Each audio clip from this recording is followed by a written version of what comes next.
Let's bring our next guest, who says that the Fed may be able to stick the landing, a soft landing yet, and agrees that a recession could still be avoided. Laila Pence is president at Pence Wealth Management. So you think if we're waiting for a recession, we may have to at least wait a little bit longer.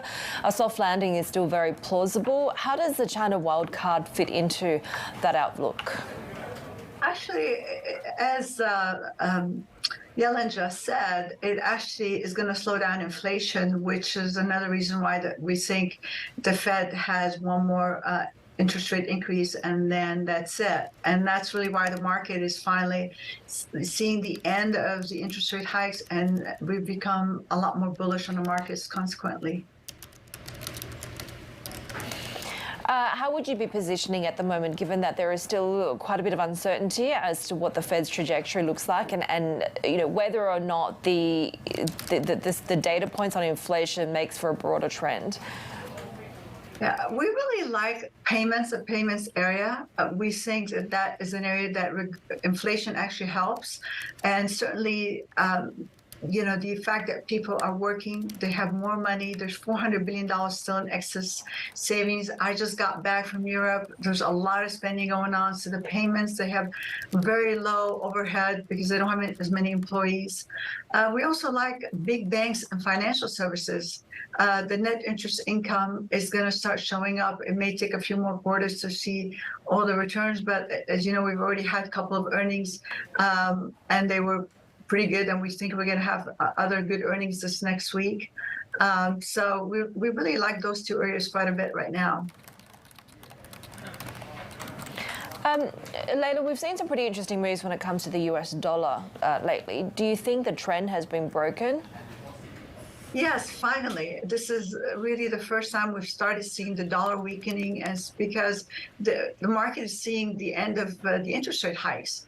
And so bonds did well today. Interest rates on bonds went down, and the dollar is weakening, which is going to help earnings that much more, which is something that really is. We're looking forward to having more of a dollar reduction here. Yeah, I was going to ask, do you focus then more on those U.S. exporters that are more exposed to currency risks? Not necessarily. We really focus on companies that are going to do well regardless, but it definitely helps to have a dollar reduction because, I mean, as you know, 56% of the S&P is involved in some sort of international trade.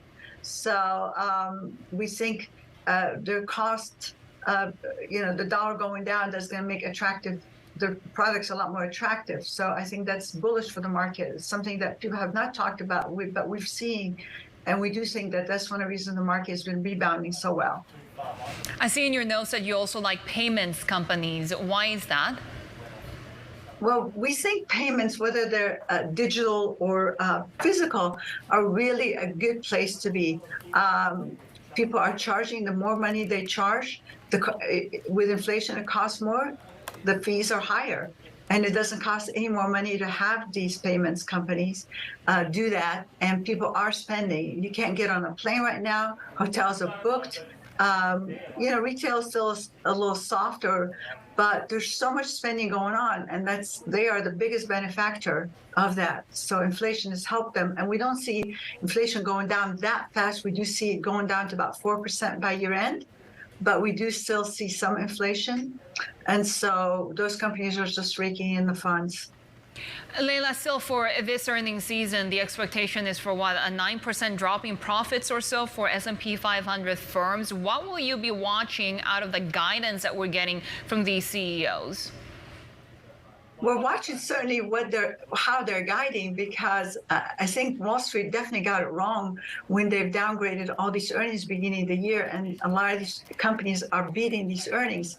So there's going to be winners and losers, and you're going to have to watch not just their earnings, but what they forecast, because that's where the market doesn't really care so much about what happened the last quarter. They care about what's going to be forecasted by them, and we think things are certainly turning around, and all these people that have thought that we would have a recession, we don't think so. We think we're going to have a soft landing because we still have good employment.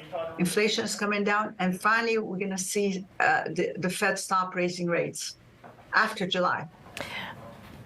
How big a threat is the oil price scenario? We saw again it dropping with the production from Libya and again the disappointment from China's economic print.